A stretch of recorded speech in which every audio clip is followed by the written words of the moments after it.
ગ્રામ્યમાં પૂરે તબાહી મચાવી તારાજી સર્જી દીધી। ધીંગડા ગામ સંપૂર્ણપણે બેટમાં ફેરવાયું, અનેક ઘરમાં પાણી ફરી વળ્યા। એનડીઆરએફે 62 લોકોનું રેસ્ક્યુ કર્યું છે। કુલ 170થી વધુ લોકોને બચાવી લેવાયા। પ્રાથમિક શાળામાં સુરક્ષિત રીતે સ્થળાંતર કરાયું। ઉપરવાસમાંથી પાણીની આવક સતત ચાલુ છે, જેના કારણે આખું ધીંગડા ગામ બેટમાં ફેરવાયું।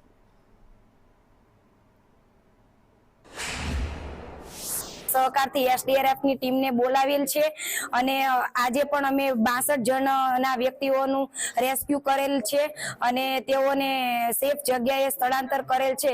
અમારા ગામમાં પાણી આવવાથી અમારા દેવપૂજક વાસમાં ઘણું તણી ગયું છે। અમે સરકારની એવી માંગ કરવી છે।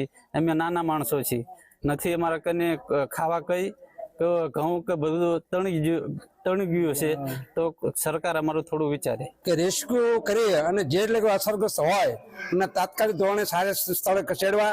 એટલે અમારી ભારતીય જનતા પાર્ટીની આખી ટીમ અને સ્થાનિકના આગેવાનો અમે સતત જાગૃત છીએ અને જ્યાં સુધી આ પાણીમાંથી ગરકાવ નહીં થાય, પાણી અહીંથી ઓછું નહીં થાય, ત્યાં સુધી અમે સતત સેવામાં રહેવાના છીએ। કાલે સવારે 107 લોકોનું સ્થળાંતર કર્યું હતું। આજે 65 લોકોનું સ્થળાંતર કરવામાં આવ્યું છે। તેમજ પીઆઈ, પીએસઆઈ તેમજ ટીડીઓ, ડીડીઓ સબ બધાએ મુલાકાત લઈ ગયા।